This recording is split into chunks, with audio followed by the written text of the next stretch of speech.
Good morning, students. Today we want to discuss about derivative of a function. Let us take a function y is equals to fx. If we want to draw graph of the function, it will come like this. This is our x-axis, this is y-axis. Suppose this is the graph of y equals to fx. I have taken 2 points over the graph. One is P, another is Q. Now from the point P, draw a perpendicular over x-axis and suppose this is PS. From the point Q, draw a perpendicular over x-axis. Suppose this is coming QR. Now from the point P, draw a perpendicular over QR. Suppose this is coming M. Suppose the coordinate of the point P is xy and coordinate of the point P is x plus delta x, comma y plus delta y.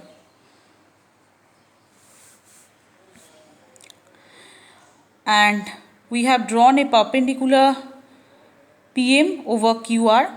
Now join PQ by a straight line. Okay, so we have got a triangle PQM. Theta is the angle made by the straight line with positive x-axis. This is called slope of the straight line. And so tan theta is equal to how much? Tan theta equals to, you know the coordinate of the point P xy. This is x plus delta x, y plus delta y. So coordinate of PM should be delta x and QM should be delta y. So tan theta equals to how much? QM by PM is tan theta. So QM equals to how much? QM is equals to delta y and PM equals to what? PM equals to delta x. Now suppose limit delta x tends to 0. Delta x tends to 0 means if delta x tends to 0, then delta y will also be 0. If delta x and delta y 0, then what happen? Q point falls over P. So in that case, the chord, this line is become, the PQ line is become tangent at the point P. When Q is come closer, the line will become shorter. If the Q point come closer, line will become shorter, PQ line. If Q point come more closer, line PQ line become more shorter. Now when P and Q at x tends to 0, delta x tends to 0, then in that case what happened? Q point falls over P. When Q point falls over P, at that point what happened? Delta x tends to 0, Q point falls over P. In that case PQ become tangent at the point P. Okay, and slope of this tangent gives us what? The slope of the tangent gives us the derivative of the function at the point P. Now let us discuss limit delta x tends to 0, delta y by delta x. Then delta y by delta x is become, this is called what? This is first, it is called dy dx. Dy dx means derivative of y with respect to x. Previously delta y by delta x is called average rate of change of y with respect to x, but when delta x tends to 0, delta y by delta x, this is called dy dx. This is called instantaneous rate of change of y with respect to x. This is called dy dx, which is instantaneous rate of change of y with respect to x. It is also called slope. It is also slope of the line through P which is tangent to the curve. So that means if when delta x tends to 0, then Q point falls over P and the line PQ become tangent at the point P, and slope of this tangent gives us what? Slope of the tangent gives us derivative of y with respect to x, and it is also called instantaneous rate of change of y with respect to x. So now we come to definition of differentiation. So what is the definition of differentiation?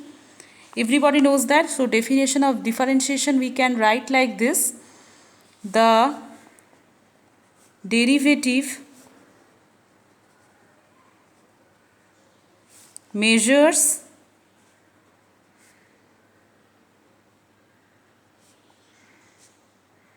slope of the line through P, and the line is what? Tangent to the curve y equals to fx. And next point is what? The derivative represents instantaneous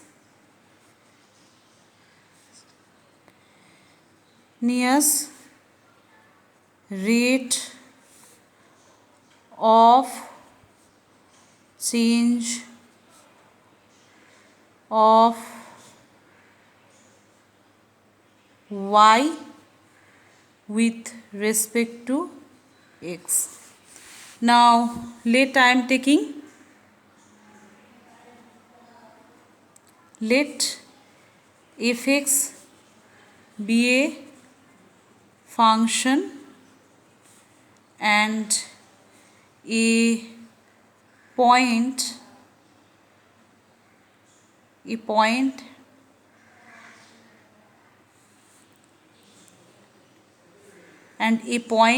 the point is A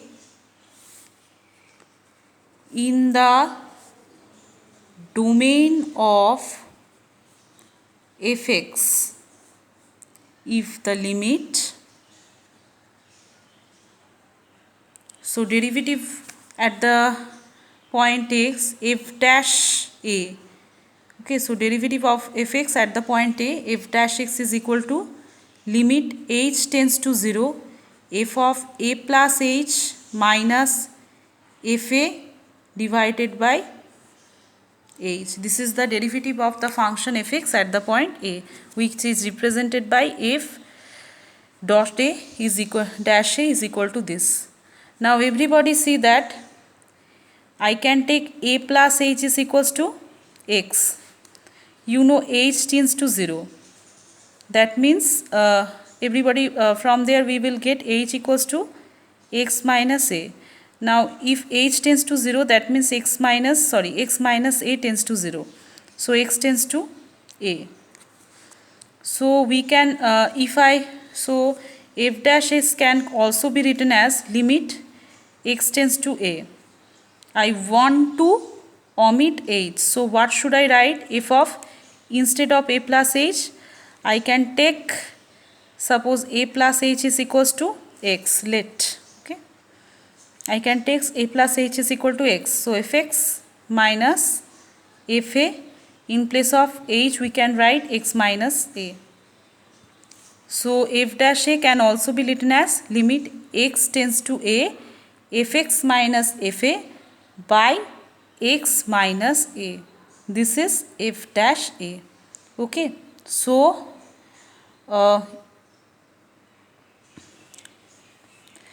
if this exists, the function is said to be differentiable at x equal to a, and f dash a is the derivative of fx at a.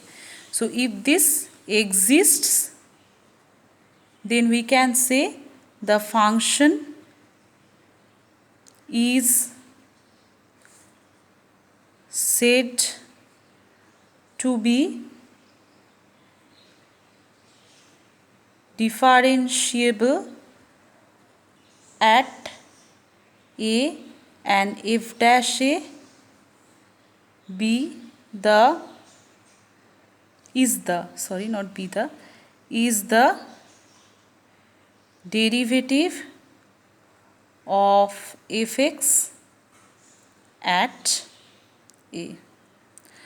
Now we want to find out from the definition, we want to find out the derivative of sin x and cos x. Okay, so in the next page we will show you how we will be able to find out from the derivative of the function sin x and cos x. Okay, so first of all, everybody knows that ddx of sin x means cos x, and ddx of cos x means minus sin x. Now from the derivative we want to prove it. So if we from the derivative we want to prove it, how can we prove it? We have the, suppose we want to find out ddx of cos x. How? You know f dash x means limit h tends to 0,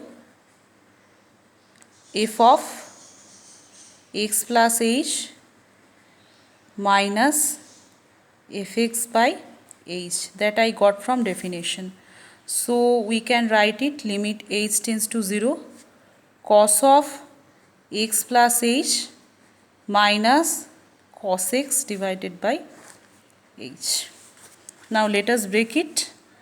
Limit h tends to 0, cos a plus b means cos a cos b minus sin a sin b minus cos x divided by h.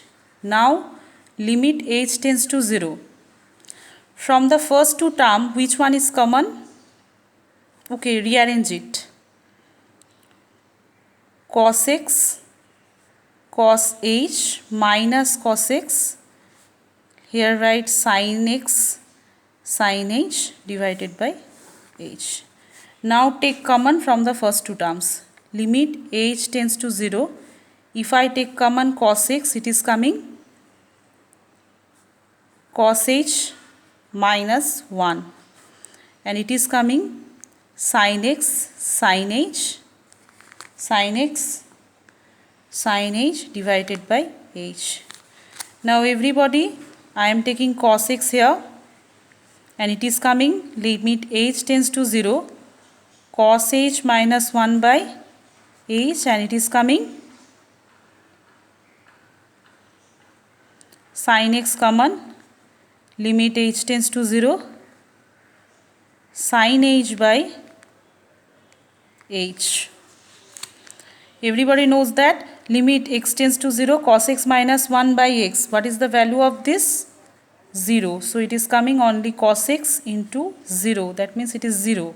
And limit x tends to 0, sin x by x value is 1. So it is coming minus sin x into 1. So this term is become 0. So it is exist minus sin x. So dx of cos x is equal to minus sin x. Similarly, prove it. You have to do it yourself.